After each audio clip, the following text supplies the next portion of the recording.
Bismillahirrahmanirrahim. Assalamualaikum warahmatullahi wabarakatuh.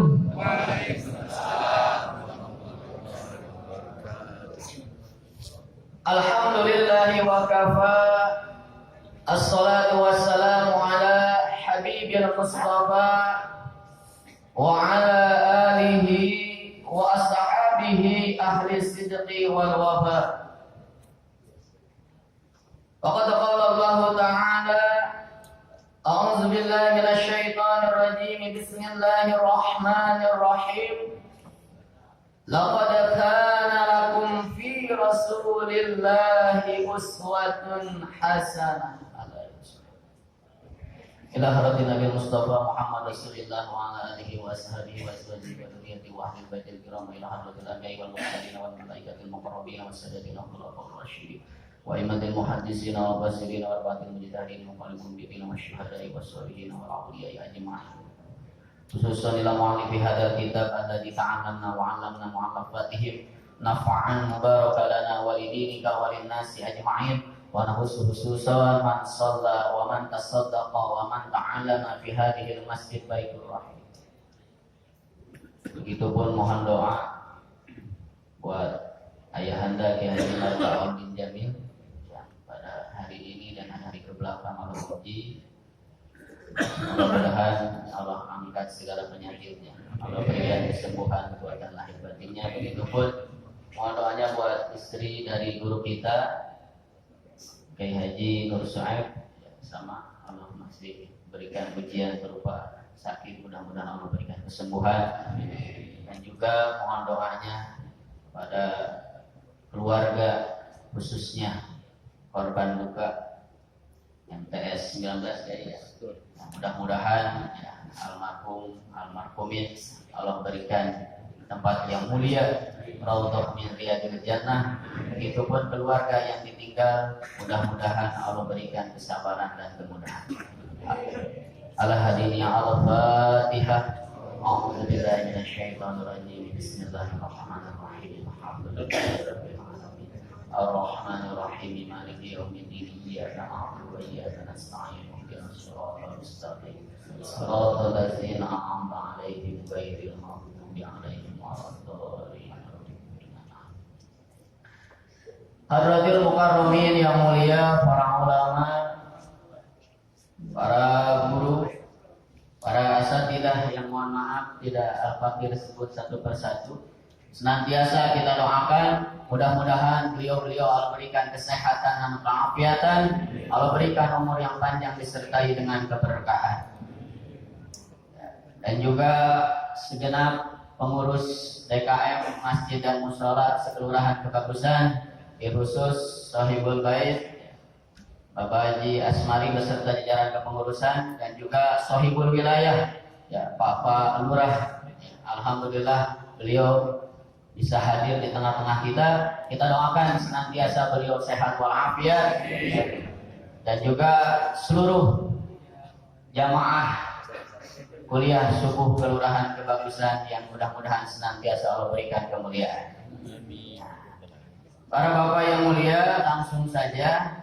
Ini tadi pembawa acara Ustaz Haji Yunus sudah menyampaikan bahwasanya hari ini kita bertepatan dengan Maulid Nabi tanggal 12 Rabiul Awwal. Maka dari itu tabarukan ya. Saya tidak melanjutkan kajian yang seharusnya surah Al-Baqarah, tapi kemarin sudah berdiskusi dengan Gurunda Kiai Haji Taufik Hidayatul MA. Kita tabarukan ke surah Al-Ahzab ya, yang menceritakan tentang baginda Rasulullah sallallahu alaihi wasallam ya. Quran surah Al-Ahzab ini, sebelum kita masuk ke kajian ayat ya, kebetulan di sini juga alhamdulillah singkat ya. Al-Ahzab artinya golongan yang bersekutu. Kenapa disebut Al-Ahzab? Karena ketika perang Ahzab kita mengenalnya dengan perang Khandaq. Siapa itu tokoh yang terkenalnya? Salman Al-Farisi.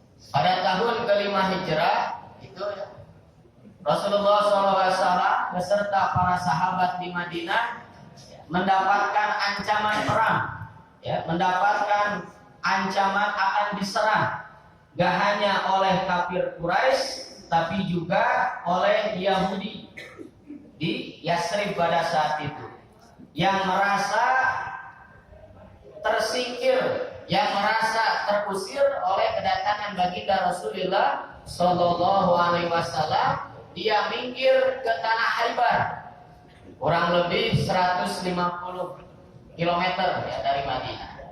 Nah, dia itu bersekutu dengan si kafir Quraisy, sehingga luar biasa, puluhan ribu pasukan mereka siapkan, namanya juga sekutu, sehingga disebut dengan Al-Ahzab, golongan yang bersekutu. Tapi kita lebih masyhur mengenalnya dengan perang Khandaq, yaitu perang parit, ya. Kalau bahasa kitanya perang apa?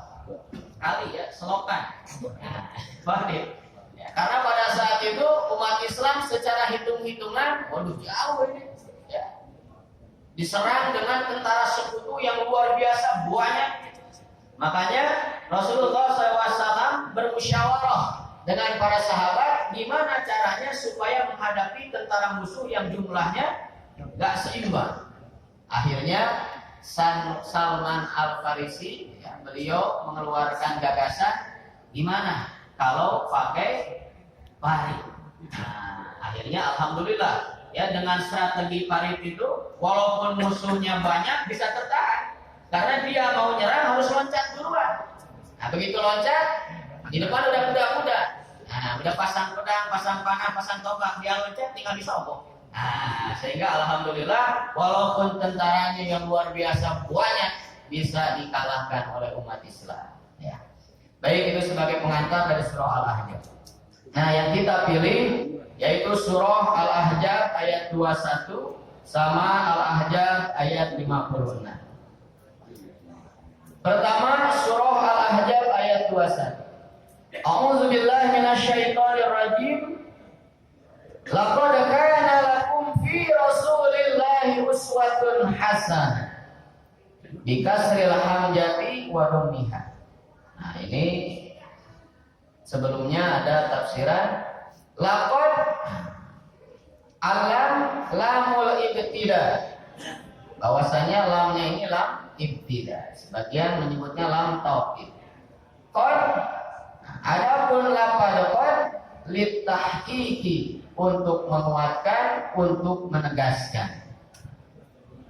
Kemudian li'annahu yadkhulu fi fi'lil madhi ala taqdid, yang mana qad ini masuk kepada tanda fi'il madhi, tujuannya litaqdid, untuk menguatkan, menegaskan. Jadi yang namanya kana lakum fi Rasulillahi uswatun, bahwasanya berita tentang uswah, berita tentang keteladanan ini sungguh-sungguh nyata ada pada diri Habibana Muhammad sallallahu alaihi wasallam. Uswatun bisa juga dibaca iswatun. Hasanah ai iktida'u bihi fil kitab, yakni, ya, untuk diteladani, ya, kepribadian Rasulullah SAW sebagaimana, ya, yang beliau tonjolkan ketika perang Ahzab.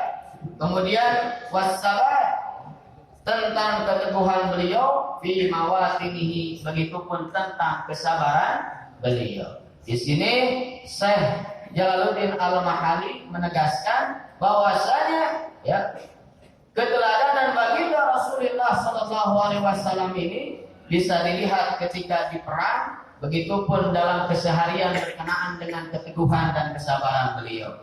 Nah, adapun tambahannya, Syekh Ali As-Sabuni menyampaikan kalimat uswatun hasanah artinya adalah qudwatun shalihah, yaitu qudwatun shalihah fi jami'il ahwal yajibu alaina an nattadiyalahu. Qudwatun shalihah artinya apa? Contoh yang ideal, figur yang luhur, contoh yang sempurna yang mesti kita ikuti, yang mesti kita tiru dalam berbagai hal, baik dalam perbuatan ataupun perkataan. Liman badalun min lahu, bagi orang kana yarzuqullah, yang mengharap ridho Allah. Yang pertama, keteladanan baginda Rasulullah SAW ini diperuntukkan bagi orang-orang yang mengharap ridho Allah. Di sini diartikan Yahova, yaitu yang takut kepada Allah. Jadi orang yang mengharap rahmat Allah itu tidak harapin doang, tapi juga ada khauf, ada rasa takut kepada Allah Subhanahu wa ta'ala. Wal yaumal akhir, begitupun terhadap hari akhir. Wa dzakarallaha katsira, dan banyak menyebut nama Allah. Inilah biman laisa kadalik, ya, berbeda halnya dengan orang-orang yang tidak memiliki tiga kategori tersebut.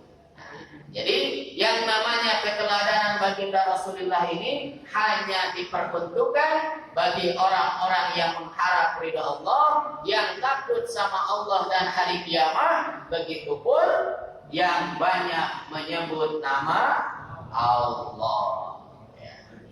Lanjut Pak ya. Langsung ke ayat 56. Inna Allah wa malaikatahu yusalluna 'alan nabi. Inna Allah, sesungguhnya Allah, wa malaikatahu, beserta para malaikatnya, seluruh malaikat, baik yang di langit, baik yang di bumi, seluruh malaikat yang berada di alam semesta, yusalluna 'alan nabi, bersalawat kepada Nabi. Kalau tadi di awal kita berbicara fi'il madhi, di sini ada yusalluna, bersalawat ini memakai sighah kalimat fi'il mudhari, yang mana secara nahwu tadullu ala zamanil hali wal istiqbal. Fi'il mudhari ini menunjukkan kepada zaman sekarang. Apa itu saudari ya? Bahasa present tense ya. Kata kerja present ya. Kemudian wa zamanil istiqbal, dan menunjukkan kepada waktu atau zaman yang akan datang. Sehingga disimpulkan salawatnya Allah beserta para malaikat yaitu daiman, terus menerus, sekarang begitupun zaman yang akan datang, senantiasa bersalawat kepada baginda Rasulullah sallallahu alaihi wasallam. Walaupun arti salawatnya berbeda. Kalau salawatnya Allah kepada Rasulullah, artinya Allah yang memberikan rahmat dan salam. Adapun salawatnya makhluk, salawatnya malaikat, salawatnya kita, yaitu mendoakan dalam artian senantiasa mengharap keberkahan dari baginda Rasulullah sallallahu alaihi wasallam, limpahan rahmat dan keberkahannya. Nah, makanya ada sholawat yang masyhur. Ya, sholawat yang masyhur supaya sholawatnya kagak sekarang doang, kagak tahunan, kagak pas maulidan doang. Ya, tapi daiman abad. Ya, terus menerus. Gimana tuh? Sholli wa sallim iman ala hamada, sholli wa sallim iman ala hamada, wal ali wal ashabi man qad wahada, wal ali wal ashabi man qad wahada. Ya ayyuhalladzina amanu sallu alaihi wa sallimu taslima. Sebelum Allah menyuruh kita berselawat kepada Habibana Muhammad sallallahu alaihi wasallam, terlebih dahulu Allah menegaskan kepada kita bahwasanya Allah pun beserta malaikatnya sudah lebih dulu berselawat kepada baginda Nabi Muhammad sallallahu alaihi wasallam. Maka dari itu, wahai orang-orang yang beriman, berselawatlah kalian kepada Nabi Muhammad tasliman, maka kalian akan mendapatkan keselamatan. Jadi alasannya dua. Pertama, dicontohkan oleh Allah dan para malaikatnya. Begitupun yang kedua, kalau kita berselawat kepadanya tasliman, justru kita yang akan mendapatkan keuntungan. Allah berikan keselamatan, mudah-mudahan di dunia sampai akhirat. Terakhir, ya, awwalun nasi bi yaumal qiyamah aksaruhum alayya salawat. Rasulullah sering mengingatkan bahwasanya nanti di hari kiamat umat yang paling dekat denganku aksaruhum alayya salawat, dialah yang paling banyak bersolawat kepadaku, paling cinta kepadaku. Maka dari itu, momentum Maulid ini mudah-mudahan kita jadikan untuk meningkatkan kecintaan kita kepada Nabi, sehingga kita banyak bersolawat di setiap hari. Demikian, wallahu a'lam bishawab. Assalamualaikum warahmatullahi wabarakatuh.